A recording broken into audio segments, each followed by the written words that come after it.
Lo que hace esta legislación es regular entonces los derechos reales, dijimos en el libro cuarto, tiene 13 títulos y lo trata desde los artículos 1882 a 2276. Para que ustedes se acuerden de dónde comienzan los derechos reales, sería interesante que piensen, ¿ustedes toman Fernet? Imagino que sí, ¿no? Si toman Fernet, ¿qué marcas de Fernet conocen?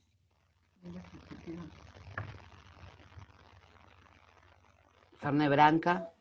En 1882, profe. Exactamente.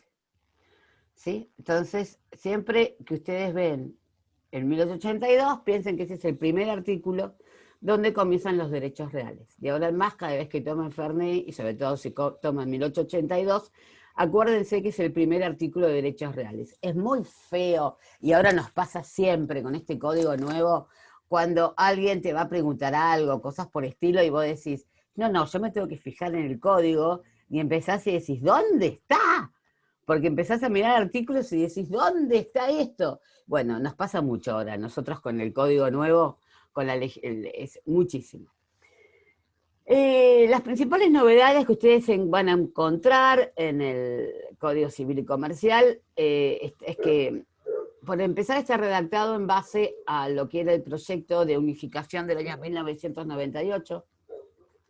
Este fue un proyecto que tuvo sanción de las ambas cámaras, pero fue vetado por el Poder Ejecutivo en 1998. La verdad, una pena porque era un muy buen proyecto de código civil y comercial, y en toda la doctrina y jurisprudencia que se fue desarrollando en los 150 años de vida que tuvo el Código Civil, que era innumerable.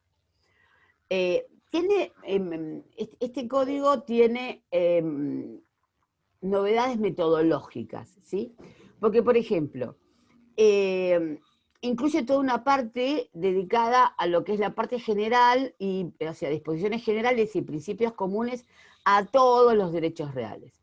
Con lo cual, de esa forma, lo que hace es eliminar ciertos artículos que estaban en la legislación de Vélez en cada uno de los derechos reales tratados y enumerados, porque los trata todos en una parte general. Es la misma metodología que estudia, que utiliza para el derecho civil y comercial en general, porque también tiene toda una parte general que se utiliza para todos los derechos, sean los reales, los de familia, los comerciales o absolutamente todos. Después, el Código de Vélez, en la parte de reales, comenzaba hablando de las cosas como objeto justamente de los derechos reales, y lo que hace acá no, la parte de cosas es tratada en esta parte de disposiciones generales para todos para todo el tratamiento del derecho civil y comercial en general. Después, ya específicamente, el Reales lo que hace es, que ahora vamos a estudiar, es mantener el sistema de numerus clausus a través de lo que dice el artículo 1884. También introduce algo muy novedoso de un punto de vista metodológico, que es el dar las clasificaciones genéricas de los derechos reales, cosa que Vélez no hacía, pero que se estudiaban siempre, se estudiaban en una numeración, decía, bueno, estos son los derechos reales, los podemos clasificar en, bueno, ahora tenemos artículos de 1888 a 1891 que me va diciendo cómo se clasifican los derechos reales. Sigue manteniendo el sistema que viene desde Roma, de la adquisición de los derechos reales, una adquisición derivada a través del título y modos suficientes. Sigue manteniendo el sistema de que la oponibilidad a terceros de los derechos reales se logra a través de la publicidad suficiente, ya sea posesoria o registral, ¿sí? Y específicamente para la publicidad registral se sigue manteniendo una ley del año 1968, que es la ley de 1801, que rige todo el sistema de registración de los derechos reales para todo el país. Ahora bien, esto que son los aspectos generales que nosotros podemos ver de los derechos reales, esta es la definición que seguramente ayer les debe haber explicado el doctor de Rosa, que es una definición del doctor Allende, en donde nosotros consideramos que están englobados todos los elementos necesarios para que ustedes tengan en consideración bien y claramente lo que es un derecho real. Allende me dice que es un derecho absoluto de contenido patrimonial. Esto significa, cuando hablamos de contenido patrimonial, de que los derechos reales, estamos hablando de derechos de tipo económico, tienen importancia económica los derechos reales. Y es más, es uno de los derechos civiles más económicos, con mayor contenido económico. Porque cuando nosotros estudiamos el derecho real, lo que estamos haciendo es estudiando una forma de generar riqueza. Porque la utilización de las cosas económicamente es importante para un país determinado en un momento determinado. Y la utilización económica de las cosas es lo que hace en cierta medida que se ponga en funcionamiento la rueda económica que siempre requiere un país para funcionar. Después seguimos diciendo que las normas que rigen los derechos reales son normas sustancialmente de orden público.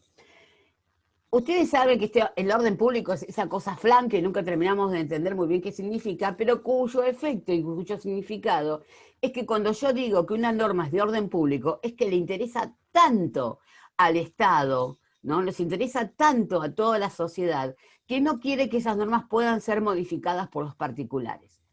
Y fíjense que este contenido de orden público de las normas de los derechos reales es histórico. Ya en Vélez Sarsfield consideraba, utilizando los conceptos y los criterios del derecho europeo vigente en el siglo XIX, que las normas de derechos reales, en virtud justamente de ese contenido patrimonial y de lo que está buscando es generar riqueza y dar seguridad jurídica, son de orden público y no pueden ser modificadas por los particulares, excepto en pequeñas porciones, ¿sí? Pequeños lugares o algunos lugares en donde vamos a poder los particulares elegir entre una cosa o la otra, pero sustancialmente la sustancia del orden de cada uno de los derechos reales no lo vamos a poder modificar. Y inclusive ustedes imagínense que Vélez Sarsfield, que es el que primero reguló esta idea en la legislación argentina, era un liberal del siglo XIX, absolutamente liberal, y que siempre pensaba entonces que la autonomía de la voluntad era lo que tenía que primar, y la libertad de las personas era lo que tenía que primar. Y sin embargo, en este tema, justamente en búsqueda de la seguridad jurídica, como vamos a ver otras instituciones ya dentro de muy pocos minutos, en donde se deja de lado la autonomía y la voluntad para decir que las normas de derechos reales, en virtud de que generan riqueza y buscan la seguridad jurídica, perdónenme, pero hay alguien que abrió el micrófono y nos está metiéndose en la clase. Tienen que ser entonces de orden público. Y fíjense que me dice, ¿qué establecen las normas de derechos reales? Una relación entre una persona, que va a ser el sujeto activo, y una cosa, que va a ser el objeto. No hay relaciones entre dos personas. Ustedes hasta ahora lo que vieron fueron derechos en donde había relaciones entre dos personas, obligaciones. Y su corolario lógico, que son los contratos, siempre tenés dos personas que se relacionen entre sí de alguna manera. Sin embargo, aquí en los derechos reales, no es que no existan relaciones entre personas, pero lo que es de la esencia del derecho real es esa relación entre una persona, que es el sujeto activo, y el objeto, que genera una relación inmediata, ¿sí? Que previa publicidad, ¿sí? Que la vamos a lograr como vimos, o con la publicidad posesoria, o con la publicidad registral. Les ruego, por favor, que se silencien, porque yo estoy en compartir pantalla, y en compartir pantalla no tengo todas las funciones del Zoom vistas. Verá, si puedo acá, no. Pero les ruego, por favor, cierren los micrófonos, ¿dale? ¿Sí? Si son tan amables.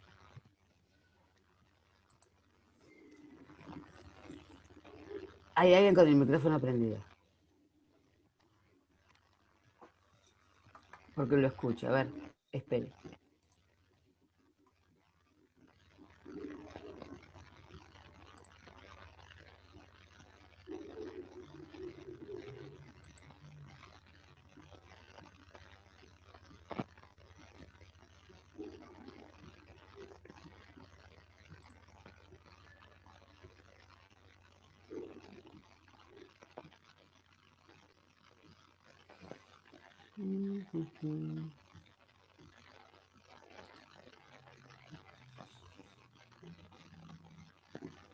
Profe, Sí, a mí me parece como Silvana González que tiene el micrófono prendido.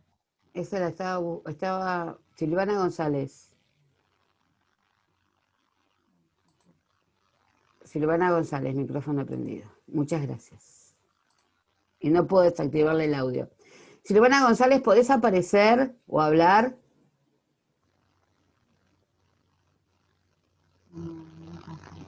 Silvana.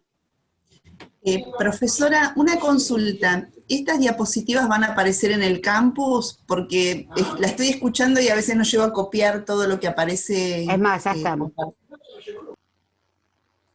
Ya están las diapositivas en el campus. Ya las subí. Silvana González, ¿vos estás? Silvana González se fue. Listo. Gracias.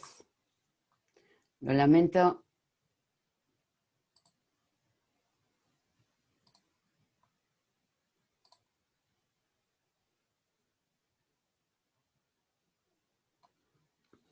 Lo lamento por Silvana González. Fui un poco,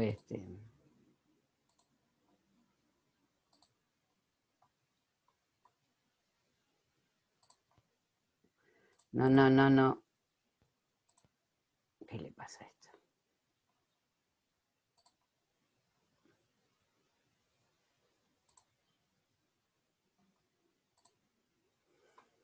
Ahí estamos. Bien. Entonces, es un derecho absoluto de contenido patrimonial cuyas normas sustancialmente de orden público establecen entre una persona, sujeto activo, y una cosa, objeto, una relación inmediata que previa publicidad obliga a la sociedad, que es todo el sujeto pasivo. Por eso es un derecho absoluto, porque los derechos reales se caracterizan específicamente por ser oponibles a todo el mundo. Todo el mundo tiene que respetar, por eso es previa publicidad, esa relación directa e inmediata que yo detento con una cosa. ¿Y a qué obliga a la sociedad a abstenerse de realizar cualquier acto contrario al mismo? Es una obligación para Allende de tipo negativo, naciendo, para el caso de violación, una acción real que otorga a sus titulares las ventajas inherentes al ius persecuende y al ius preferente. Es larga, pero me da todos los elementos, en definitiva, que tienen que tener o que vamos a encontrar en los derechos reales. A ver. Ahí tengo que admitir a Silvana González, porque la mandé a sala de espera. Silvana González, ¿estás por ahí? Bueno, por lo menos no hace ruido. ¿Cuáles son los caracteres entonces de los derechos reales? Entonces es un derecho absoluto porque tiene una oponibilidad erga omnes, es de contenido patrimonial porque tienen un valor, integran el patrimonio de cada uno de nosotros, son normas sustancialmente de orden público, tienen... Otra vez. Silvana González, ¿podés apagar el micrófono, por favor? Tienen un sujeto activo, que es una persona, puede ser una persona humana o una persona jurídica. Tienen, el objeto de los derechos reales son las cosas ciertas y determinadas que estén en el comercio. Y vení un minuto, por favor. ¿Cómo? Silvana, ¿me escuchás? Silvana, estás hablando, te escuchamos y nos interrumpís la clase.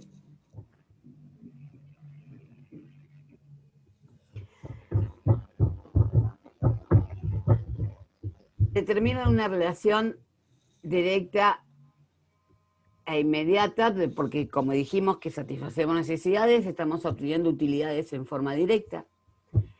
requerimos de la publicidad, porque para ser respetado tiene que ser en definitiva conocido por todos, y para que sea conocido por todos, vamos a tener entonces esta posibilidad de tener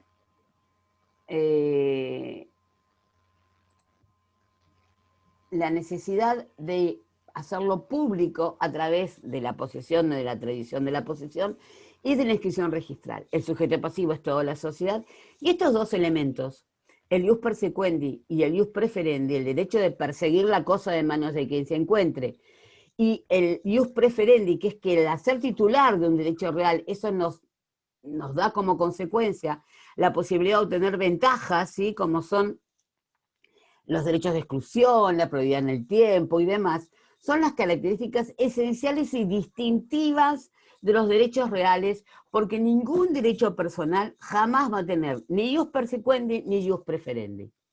Entonces, siempre que nosotros estemos hablando de un derecho real, vamos a encontrarnos con estas dos principales y esenciales características diferenciadoras. Y además, el propio Allende nos dice que cuando alguien nos ataca, cuando alguien discute si existe o no existe ese derecho real del cual nosotros somos titulares, nos vamos a poder defender a través de las acciones reales, que son las acciones que protegen los derechos reales cuando alguien nos ataca, cuando alguien o no nos deja ejercer en plenitud o directamente nos niega la existencia de ese derecho real del cual nosotros pretendemos ser titulares. Ahora bien, cuando nosotros comenzamos a analizar el Código Civil y Comercial, nos encontramos que en el 1882, el del Fernet, nos da una definición, un concepto también de derechos reales, que nos lo dice que el derecho real es el poder jurídico, se copan los de la parte de reales con esta expresión poder jurídico, que se ejerce directamente sobre su objeto, en forma autónoma, y que atribuye a su titular las facultades de persecución y preferencia y todas las demás previstas en este código. Los dos primeros párrafos en realidad no nos dice mayormente para poder entender qué es un derecho real. Es un poder jurídico, sí, porque yo tengo poder sobre la cosa, que se ejerce directamente sobre su objeto, sí, después nos dice cuál es el objeto del derecho real, en forma autónoma porque no dependemos de nadie para poder ejercer esa relación, y volvemos a lo que yo ya les dije, estas características de las facultades de persecución y preferencia, el ius preferendi y el ius persequendi, nos encanta hablar con latinazgos, ¿sí? Así que nos van a escuchar diciendo cosas en latín todo el tiempo. Son las esenciales de los derechos reales. 1883 me dice cuál es el objeto de los derechos reales. Los derechos reales se ejercen sobre la totalidad o parte material de la cosa, por el todo o por una parte indivisa, ¿sí? Yo recalco aquí, bueno, que también puede ser un bien, pero los bienes, para que sean objeto de los derechos reales, tienen que estar taxativamente señalados por la ley. Por ejemplo, la energía. La energía es un bien del cual nosotros podemos ser titulares, pero tiene que estar específicamente dicho cuando un bien podemos ejercer sobre él un derecho de dominio. Por ejemplo, los derechos de autor, ¿sí? Los derechos de patente. Son bienes, pero que sobre ellos estamos ejerciendo un derecho real de dominio. Lo que es absolutamente novedoso, como se los digo acá, es lo de la parte material. Desde hace mucho tiempo, mucho congreso, mucha doctrina, seguía estudiando o analizando, o inclusive admitiendo ya, la posibilidad de que yo ejerza un derecho real sobre una parte material de un todo. Por ejemplo, para hacerlo gráfico, yo puedo ejercer un derecho real sobre una habitación, sobre el garage, sobre el quincho de una casa. La casa sería el todo, y yo podría, sobre esa parte material, no sobre el todo, como separarlo del todo, y permitir que sobre esa parte material, que funcionalmente es factible de que sea independiente del todo, poder ejercer un derecho real, ¿sí? Esto que justamente pertenece a esa evolución que yo les venía diciendo, que se produce muchas veces con las necesidades sociales de un momento determinado, desde hace bastante que se estaban dando dentro de lo que es la dinámica negocial, de que yo pueda constituir alguna de las tantas formas de utilización que vamos a estudiar, que están permitidas en nuestra legislación, ¿sí? En que yo pueda ejercer el derecho real separado del todo.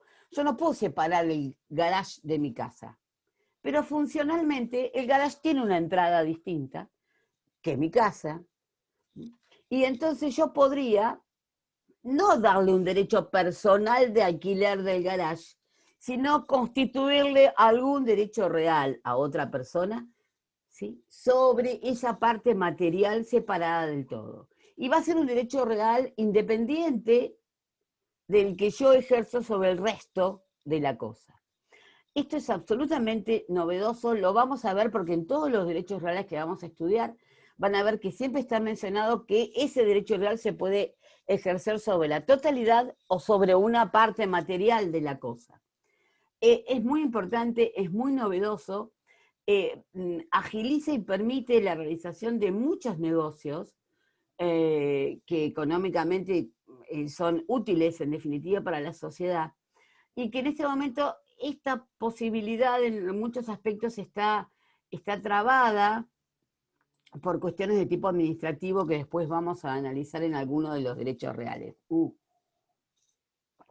Sobre todo por cuestiones de planos y cuestiones impositivas, lo cual es bastante triste que no se pueda llevar adelante lo que marca la ley exclusivamente por cuestiones administrativas o impositivas, pero lamentablemente en el ejercicio de todos los días del derecho nos encontramos con bastantes más de esas cosas a las que nosotros en realidad nos gustaría.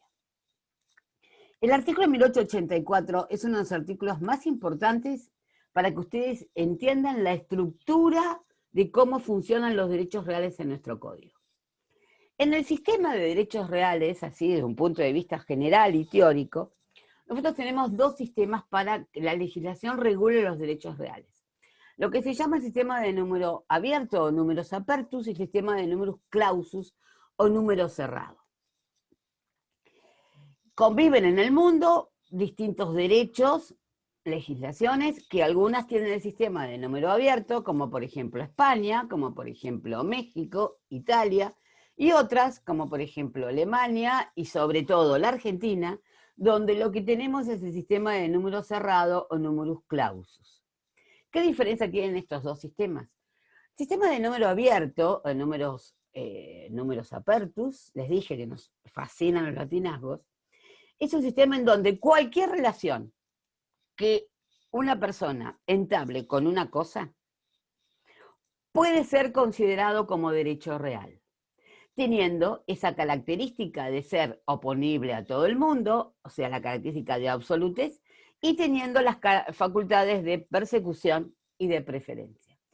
Estas legislaciones que permiten este sistema tienen regulado algunos derechos reales, pero puede haber otros derechos reales no regulados, o sea, otras relaciones que el hombre entable con la cosa, que no están reguladas, pero que van a entrar dentro de la consideración de un derecho real con justamente las características de la persecución y de la preferencia. Y además también me va a permitir que a los que están regulados dentro de la legislación se le puedan hacer modificaciones internas. Yo puedo tomar algunas facultades y otras no, ¿sí? Eso va a depender porque dejan abierta la posibilidad de que cada negocio que tenga la constitución de un derecho real dentro de su estructura, como negocial, pueda ser modificado de acuerdo a lo que quieran para cada negocio. Lo que yo les acabo de explicarlo hace de que digan, ¡ah, qué buen sistema! Deja de que negocialmente se pueda modificar el derecho real de acuerdo a la necesidad y que cualquier relación que yo entable con una cosa y la haga producir o me satisfaga una necesidad pueda ser considerado derecho real. Respeta la autonomía de la voluntad, qué bárbaro, me gusta. Bien. El otro sistema, el que nosotros nos ha regido siempre desde 1871, porque es el sistema que eligió Vélez Sarsfield, para regular, apartándose totalmente de la legislación francesa, de la legislación española. Ustedes acuérdense que hasta el día que entró en vigencia el Código Civil, la legislación que nos regía era la legislación española, o la legislación española para las Indias, ¿qué me dice? Y el 1884 es el exponente mayor que hay. Vélez nos decía, J5 se fue.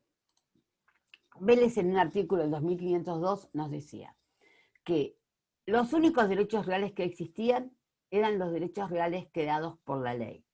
Nadie va a poder modificar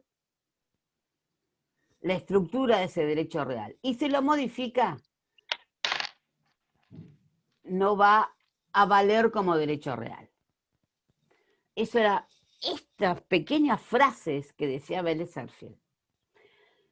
Son las que crearon el sistema de numerus clausus y el número de clausus clausus. ¿Por qué?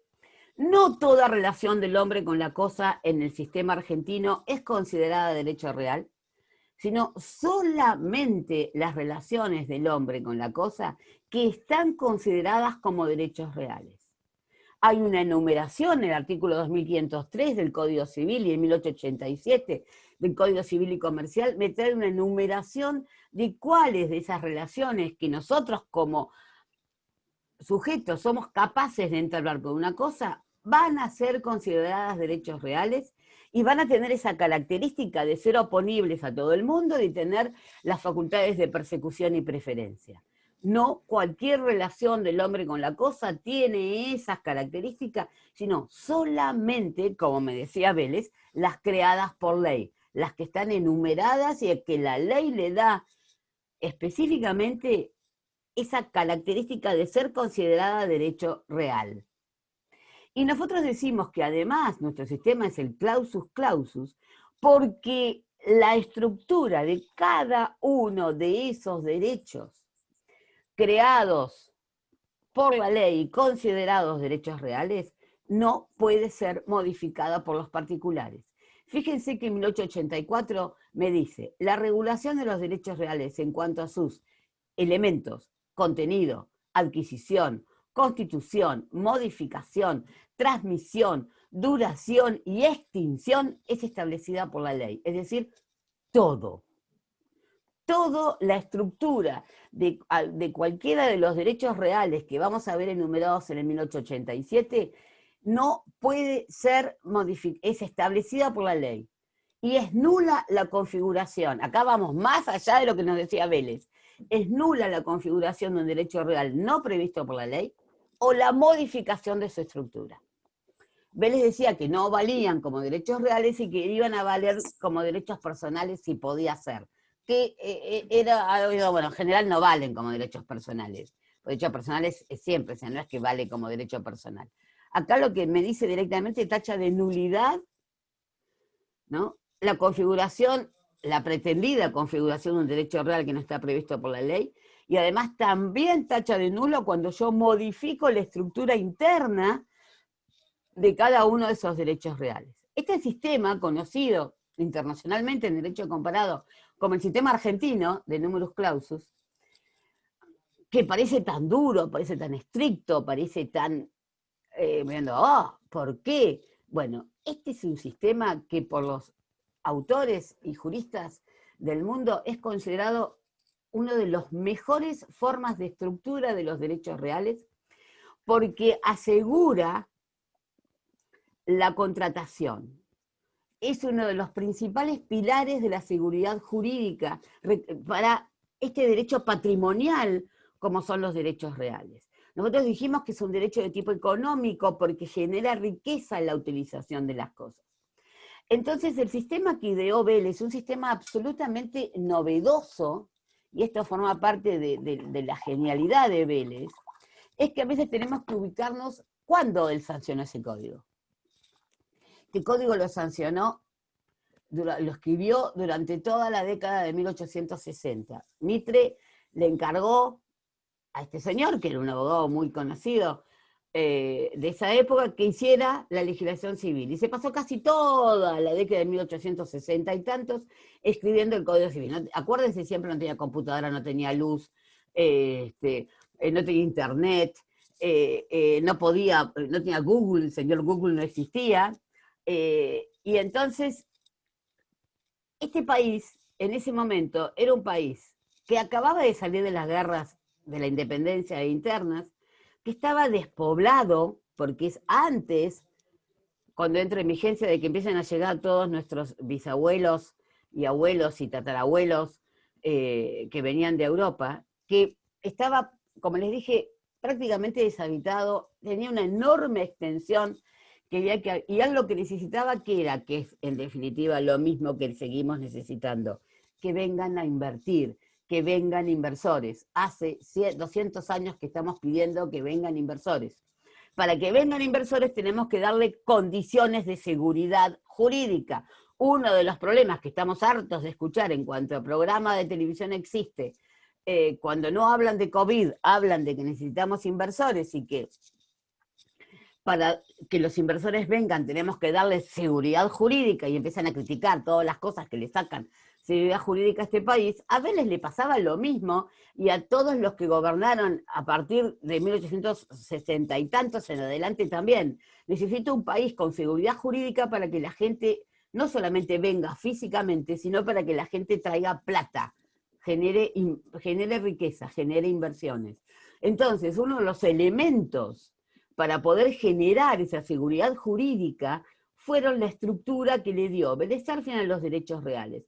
Porque si yo digo que vos sos el titular de un derecho de dominio, ya se sabe de qué sos titular. No tengo que ir a fijarme al título qué es lo que podés hacer y qué es lo que no podés hacer, si tenés tal facultad o no tenés tal facultad. Si yo digo que vos garantizás un crédito con una hipoteca, sé exactamente cómo es la estructura de la hipoteca, qué es lo que ocurre, qué es lo que no ocurre, qué es lo que deja de ocurrir. Entonces, solamente con el nombre del derecho del que sos titular, ya tenés asegurado e intocable todos los elementos, el contenido, la adquisición, la constitución, la modificación, la transmisión, la duración, la extinción. ¿Sí? No se va a poder modificar, nadie la va a poder modificar y todas las partes y toda la sociedad debe respetar, en definitiva, esa estructura del derecho real. Por eso es tan alabado este sistema de los derechos reales en nuestro país, porque aseguró, en definitiva, el desarrollo económico del país. Si nosotros lo que buscamos es seguridad jurídica, el sistema de numerus clausus es preferible sobre la autonomía de la voluntad para los derechos reales, ¿sí? Ahora que está tan de moda decir que hay muchos derechos que están por sobre otros, bueno, uno solo que está por sobre todos los demás, y todos los demás derechos tienen que estar por debajo de ese, pero esa es otra historia que no me voy a poner porque me pongo loca. Acá pasa lo mismo. Yo estoy privilegiando, ¿sí?, la seguridad jurídica en las contrataciones económicas que tengan por objeto cosas a la autonomía de la voluntad. Es verdad que en este momento, dentro de la estructura y el contenido de cada uno de estos derechos que tenemos regulados en el Código Civil y Comercial, hay un poco más de autonomía de la voluntad que va a depender de cada uno de los derechos reales que la que tenía Vélez Sarsfield, ¿sí? La forma más moderna de regular los derechos reales es abrir un poco la ventana a ciertas posibilidades de que en cada contratación se pueda armar el negocio de distintas formas. Pero los elementos principales y esenciales de cada uno de los derechos reales siguen este sistema del numerus clausus y no pueden ser modificados y nosotros no podemos modificarlos, ¿sí? No podemos elegir, bueno, yo la facultad de exclusión que me da el ser titular de dominio, yo decido no tenerla y va a poder entrar cualquiera, cuando quiera, de cualquier forma, yo renuncio a ejercerla. Eso no lo vamos a poder hacer, nunca, porque es unos elementos esenciales del derecho de dominio. Esta estructura del numerus clausus es la que les tiene que quedar en la cabeza, de acá hasta el día que no piensen más, o sea, que su cerebro explote. No solamente hasta el día que no hagan más abogacía, sino porque esto les tiene que regir siempre. Esta es la estructura de los derechos reales, no hay autonomía en la voluntad, rige el numerus clausus y solamente son derechos reales estos. Solamente estos, nada más que estos. Estos son los derechos reales, se los presento. Derechos reales, los chicos, derechos reales. El 1887 es justamente el artículo que me enumera cuáles son los derechos reales. Es lo que en 1884 me decía, yo no puedo crear o hacer una negociación distinta que estos pretendiendo que sean derechos reales. Vas a tener un contrato que es un derecho personal, raro, pero derecho real no es, no va a ser oponible a omnes, no tiene el ius persequendi y no tiene el ius preferenti. Los derechos reales históricos son los que están en la columna de la izquierda, que son los derechos que ya estaban reconocidos por Vélez Sarsfield, que son el dominio, el condominio, el usufructo, el uso, la habitación, la hipoteca, la prenda y la anticresis. Y los derechos reales incorporados por la legislación del Código Civil y Comercial, nos encontramos con la propiedad horizontal, que ya era por la doctrina considerada un derecho real, lo que ocurre que no estaba enumerado en el Código, en el 2503 del Código Civil, sino que estaba en una ley aparte, que es la ley 13.512, que fue derogada por el Código Civil y Comercial, y después reconoce como la categoría de derecho real a instituciones, a una forma de utilizar las cosas bastante modernas, son formas de utilizar las cosas que comenzaron, les diría, después de la segunda mitad del siglo XX, y que se discutió muchísimo si eran o no derechos reales nuevos, o eran nada más que variantes de los derechos reales existentes. Bueno, el Código Civil y Comercial optó por reconocerlos a cada una de ellas como un derecho real aparte, que son los conjuntos inmobiliarios, el tiempo compartido y los cementerios privados.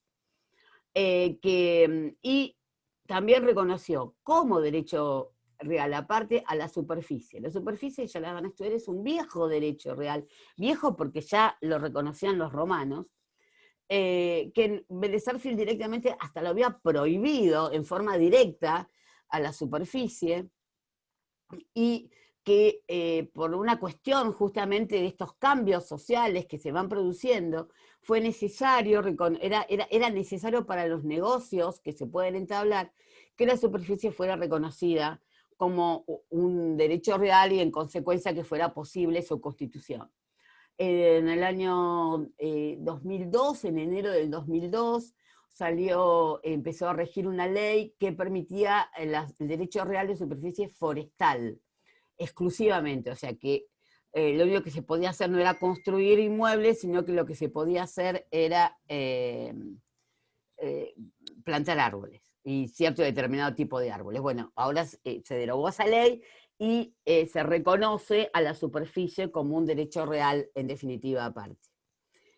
O sea, hemos ampliado a 14 los derechos reales que teníamos bastante, o sea, que teníamos la mitad, en definitiva, en el Código Civil de Vélez Sarsfield, y que Vélez era muy restrictivo en cuanto a la posibilidad de la constitución de otros derechos reales. Vélez, el Código de Vélez, el que ha tenido la posibilidad de estudiar del Código de Vélez, el privilegio de los que hemos tenido la posibilidad de estudiar del Código de Vélez, Vélez, todo el código tenía notas. Él fue haciendo los artículos y iba haciendo sobre cada artículo notas explicativas sobre el artículo. Ponía inclusive cuál era la fuente de donde había sacado las ideas del artículo, y además un pequeño análisis donde citaba doctrina, obviamente europea, o análisis propios de él. Las notas del código siempre fueron excelentes, fantásticas, y en el tema de reales usábamos muchísimo en nuestra materia las notas, porque las interpretaciones que hacía Vélez Sarsfield eran fantásticas. Pero acá les voy a contar, hacemos un paréntesis. Vélez Sarsfield, ustedes saben de que tuvo personas que lo ayudaban en el código. Supuestamente eran personas que pasaban en limpio lo que Vélez escribía. Bien. Una de las personas que lo ayudaba era la hija de Vélez, que es Aurelia Vélez. Fue Aurelia Vélez. Un personaje fantástico y riquísimo, una de esas mujeres del siglo XIX que eran unas minas súper liberales y dentro de una sociedad pacata e increíblemente machista, como diríamos hoy, y dominante. Fue la amante de Sarmiento durante muchísimos años, por ejemplo. Son geniales las cartas que Aurelia le mandaba a Sarmiento porque se peleaban por carta, claro, no había WhatsApp. Entonces se peleaba, no había Zoom, ¿viste? Para juntarte, y se peleaban y ella le decía cosas horrendas por las cartas, son muy graciosas. Y Aurelia es una de las personas que lo ayudó al padre, y Aurelia nunca pudo estudiar abogacía, porque las mujeres no estudiábamos abogacía. Y reconocido inclusive por el propio Vélez, que si uno se pone a analizar lo que reguló Vélez para las mujeres y lo que reguló Vélez para el matrimonio, hoy diríamos que era un señor bastante machirulo. Él reconocía que la hija era una abogada sin título. Hay muchos escritos donde él decía que Aurelia era una abogada sin título. Y dice la leyenda que Aurelia es la que escribió toda la parte de derechos reales en el Código Civil y Comercial. Que no es que ella le pasó en limpio lo que el padre escribía, sino que es ella la que escribió toda la parte de derechos reales, porque cuando uno va a ver el original del código, que está en la biblioteca de la Facultad de Derecho de Córdoba, son esas cosas que nadie entiende cómo, pero a mí me emocionó ver el original escrito a mano del Código Civil. En el original del Código Civil, ahí está, en todos los lugares hay distintas letras y demás, qué sé yo. En la parte esta todo tiene la misma letra, que es la letra de Aurelia Vélez, y las notas, hay notas como que corrige, como con flechita, escrito al costado y demás, son de Vélez. ¿Sí? Es como que lo que se cree es que, como lo dijeron siempre, claro, lo que pasa es que no podías decir en esa época que una mujer había escrito toda una parte tan significativa del Código Civil. Así que, chicas, vamos a empezar a estudiar una materia en donde se cuenta la leyenda que fue escrito por una mujer. Lo lamento, chicos, es la mejor parte de todo el código. Los derechos reales son los mejores, es el mejor civil de todos, es el más interesante, es el más rico en un montón de cosas y es el que en realidad genera riqueza. Obligaciones es una cosa tan aburrida, tan aburrida. ¿Ustedes vieron algo más aburrido que estudiar pago? ¿Vieron? Es muy aburrido. Estudiar obligaciones es muy... En cambio, reales es lindísimo. A mí, no en vano, me encanta. Bueno, les conté una historia como para salir un poco de los derechos reales que son tan brutos y siempre, chicas, piensen que esto está escrito por una mujer. La pobre Aurelia le pasó de todo. Entre otras cosas, se casó con un primo. Y se fue a vivir a Chile, primero chileno. La devolvió. Nadie sabe por qué, pero a los pocos meses Aurelia volvió a la casita de los viejos porque el marido la devolvió. Aparentemente no se encontró con lo que estaba buscando, entonces parece que Aurelia era como una chica divertida. Les dije que a partir de la sanción del Código Civil y Comercial, ahora toda la parte de la clasificación de los derechos reales, que lo hacíamos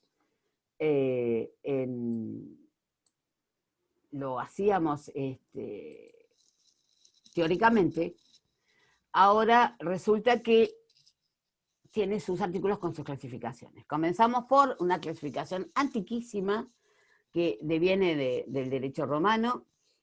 Tengan en consideración una cosa, tanto el Código Civil como este Código Civil y Comercial, en muchos aspectos no cambió nada de lo que decían los romanos.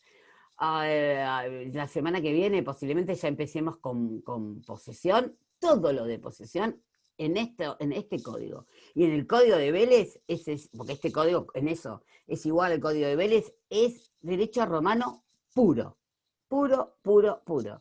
Nos viene de las institutas al Código Civil y del Código Civil a nosotros. O sea, entonces por eso nos van a escuchar montones de veces hablar del derecho romano. Esta vieja clasificación de los derechos reales los clasifica sobre cosa total o parcialmente ajena, propia, y sobre cosa ajena. Así encontramos que el dominio, el condominio, la propiedad horizontal, los conjuntos inmobiliarios, el tiempo compartido, los cementerios privados y las superficies se ejercen sobre cosa propia, total o parcialmente propia. Mientras que el usufructo, el uso, la habitación, la servidumbre, la hipoteca, la prenda y la anticresis son derechos reales sobre cosa ajena. ¿Por qué? Porque son derechos reales que lo que encontramos es una separación del dominio, ¿sí? Porque a su vez estos derechos reales sobre cosa ajena, el usufructo, el uso, la habitación, la servidumbre, la hipoteca, la prenda y la anticresis tienen una subclasificación. Porque el usufructo, el uso, la habitación y las servidumbres, ¿sí?, son cargas. Fíjense que después el artículo me dice, los derechos reales sobre cosa ajena son cargas o gravámenes, porque los gravámenes son la hipoteca, la prenda y la anticresis, ¿sí? Yo en el usufructo, el uso y la habitación, ¿por qué son cargas sobre el dueño de la cosa, considerados sobre el dueño de la cosa? Porque lo que yo hago es separar el dominio. Nosotros siempre podemos decir que todos los derechos reales, todos los que vimos acá enumerados, no son otra cosa que desprendimientos de facultades del dominus. Todas estas formas de utilización de las cosas que reconocemos como derechos reales surgen de que el titular de dominio ha decidido que alguna de esas facultades, dejarlas, separarlas, dárselas a otro, ¿sí? Porque el derecho de dominio, que es el derecho que representa el mayor cúmulo de facultades que una persona puede detentar sobre una cosa, ¿sí? Eso es lo que nosotros sentimos cuando gritamos mío por la Barbie. Yo empiezo a actuar y decido que parte de todas esas facultades que yo sé que puedo ejercer sobre ellas, las voy a empezar a compartir. Entonces digo, ¿sabes qué? De la Barbie vamos a ser dueñas las dos, ¿no? Mi prima y yo. Las dos vamos a ser dueñas de la Barbie. Ahí que tengo un condominio. Pero porque yo he decidido, o que entro, porque adquiero desde el vamos una parte indivisa de la cosa, o decido transmitirle a alguien una parte indivisa sobre la cosa, que va a tener toda una regulación que me va a dar la ley de cómo puedo usarla, de cómo no puedo usarla, de qué es lo que pasa, de qué es lo que no pasa, porque voy a tener que ponerme de acuerdo, porque la ley me lo dice, con el otro, porque somos dos los que estamos ejerciendo derechos sobre la cosa, pero lo hacemos porque queremos hacerlo. El usufructo, que es justamente uno de los derechos reales sobre cosa ajena, el uso y la habitación, son derechos reales en los cuales yo separo facultades, ¿sí? Y puedo separar todas las facultades, con lo cual me voy a encontrar con un usufructo, porque el otro va a tener el uso y el fruto, y sacar los frutos, por eso es usufructo. Lo uso y lo gozo a la cosa, y yo me quedo como propietario desnudo. Cuando se produce el usufructo, que es la mayor desmembración que puede sufrir el dominio, ¿sí? Yo soy el nudo propietario, o sea, el propietario desnudo, porque no puedo ejercer ninguna facultad sobre la cosa que la tiene a quien yo le constituí este derecho real sobre cosa ajena, porque él tiene un derecho real sobre algo del que yo todavía soy titular de dominio, pero desnudo, sin facultades. Y en el uso y la habitación pasa lo mismo. Lo que ocurre es que en el uso voy a poder usar y voy a poder gozar, pero con ciertas limitaciones que van a estar determinadas en el título, y en la habitación lo único que voy a poder hacer es, tal su nombre lo dice, es vivir. Pero yo, que soy el titular de dominio, lo que he decidido es darle esas facultades a otra persona, a que pueda usar y gozar, pero con limitaciones, o que pueda vivir en definitiva en la cosa. Pero el nudo propietario son cargas, la ve como cargas porque tiene que soportar que otra persona, la palabra es soportar, tiene que soportar que otra persona le use la cosa, no, le saque los frutos o viva en la cosa. Mientras que la hipoteca, la prenda y la anticrisis, que también son derechos reales sobre cosa ajena, porque el titular de una hipoteca, el titular de una prenda o el titular de una anticrisis, no es el titular de dominio sobre la cosa, sino que solamente tiene un derecho, que ya lo vamos a ver clasificado, como un derecho real de garantía. Yo con la hipoteca, la prenda en la anticrisis, lo que hago es garantizar obligaciones que he constituido. Y te digo, mira, si no te lo cumplo, vas a poder vender esto que es mío, para poder cobrarte. ¿Sí? Ya sea porque era una obligación de dar, o una especie de indemnización porque era otro tipo de obligación. Pero porque yo, titular de dominio, decidí que sobre eso que ejerzo un derecho de dominio, darlo en garantía para otra cosa. Todos ven, y lo mismo ocurre, propiedad horizontal. Yo he decidido de que algo que soy titular de dominio le voy a afectar a un sistema bastante complejo y raro, que para nosotros es muy normal porque estamos muy acostumbrados a la propiedad horizontal, pero cuando nos lo podamos analizar como derecho real vamos a ver que sí, es una cosa muy compleja. Lo mismo ocurre con los conjuntos inmobiliarios. Los conjuntos inmobiliarios son los country, por ejemplo. O los voting, son todas cosas muy, muy chetas y muy caras. Los barrios cerrados. Tiempo compartido es tan raro, es una cosa más rara todavía que la propiedad horizontal, igual que el cementerio o la superficie, pero son todas son derivaciones en definitiva del derecho de dominio. Vélez lo decía, él decía que él no quería más uso de las cosas que unas muy pocas al lado del dominio. Porque decía que si permitía un montón de usos al lado del dominio, en realidad lo que estaba terminando de hacer era casi como que sacar el inmueble del comercio. Porque pongámoslo en algo muy permitido y muy común, que es un inmueble que tiene un dominio y un usufructuario, o sea, un dominus y un usufructuario. ¿Se puede disponer del inmueble como dominus? Sí, yo obviamente que puedo disponer del inmueble, pero el señor va a comprar solamente lo que yo tengo, que es la nuda propiedad. Entonces, y vieron, es como que el valor disminuye y no hay mucha gente que quiera comprar y tiene que soportar, por eso es la carga, tiene que soportar al usufructuario por todo el tiempo que dure, en definitiva, el usufructo. ¿Sí? Siguiendo con las clasificaciones, porque se me va acabando la hora, el 1889 me habla de los derechos principales o accesorios. Todos son derechos principales, excepto la hipoteca, la prenda y la anticrisis, porque son, como les dije, derechos reales de garantía, y no son principales, sino que son accesorios, pero ¿accesorios a qué? Accesorios a la obligación que garantizan, ¿sí? Y la suerte de ellos, como como dicen los doctrinarios, inclusive el código, o sea, la existencia de una hipoteca, de una anticrisis o de una prenda, va a depender de la existencia de la obligación. Cuando la obligación se extinga, obviamente se van a extinguir estos derechos reales que eran accesorios a ella, ¿sí? Y que en definitiva lo que hacían era garantizar su pago. Todos los demás derechos reales son principales porque no son accesorios absolutamente a nadie. Luego tenemos una clasificación muy moderna, que es la que tiene 1890, moderna porque no estaba considerada, porque todas estas un poco en el código de Vélez, de la terminología de varios artículos podían extraerse.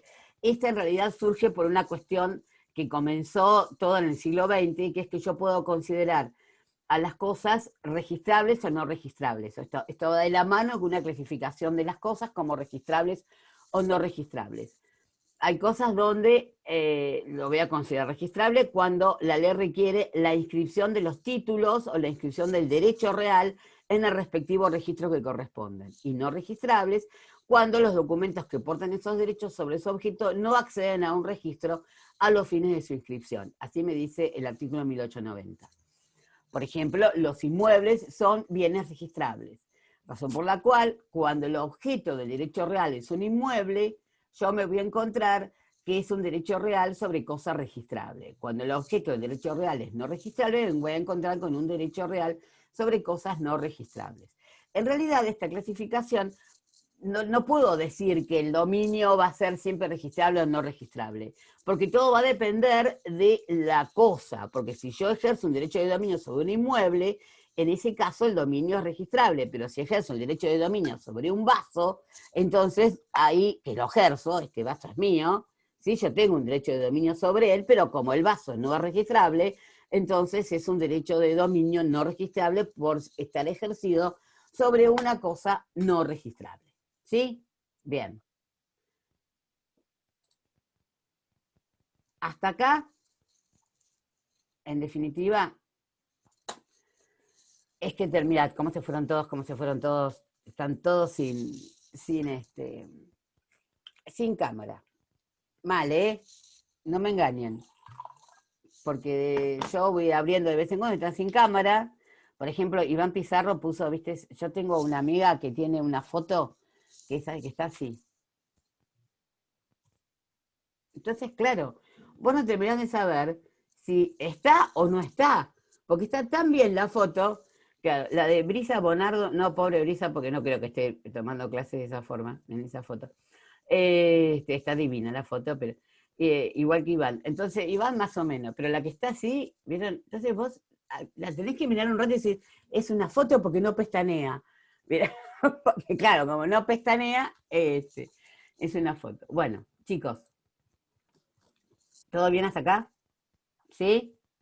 ¿Dudas? Abras el micrófono y pregunte.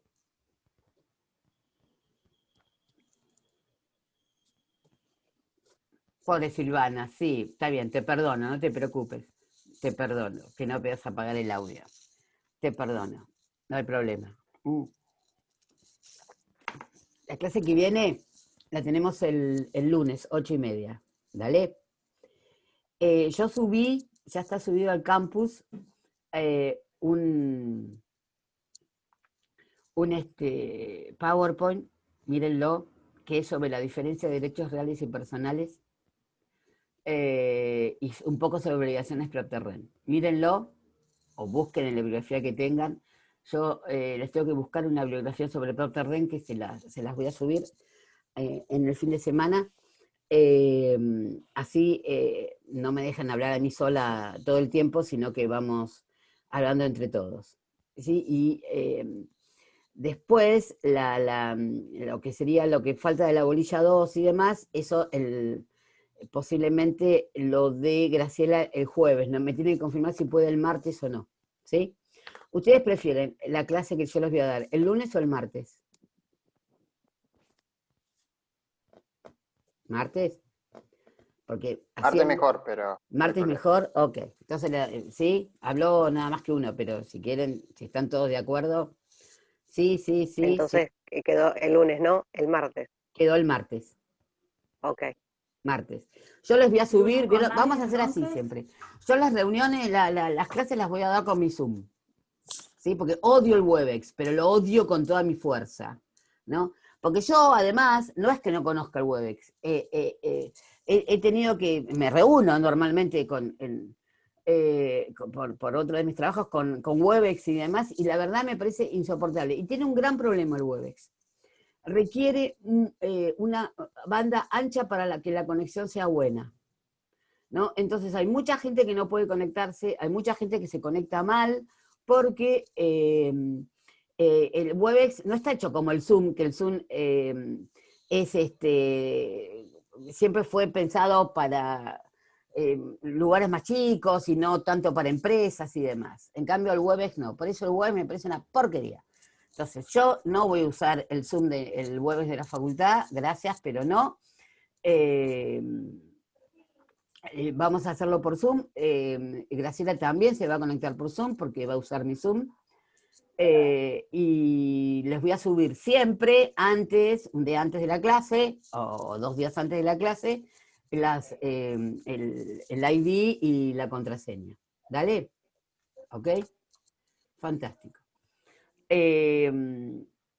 Ustedes quiero que entiendan, yo tengo anotados en la comisión 92. Y hoy lo que más tuvimos fue 40 y pico de alumnos. Bueno, entonces, nos vemos el martes, ¿sí, chicos? Feliz fin de semana, cuídense. Gracias igualmente, profe.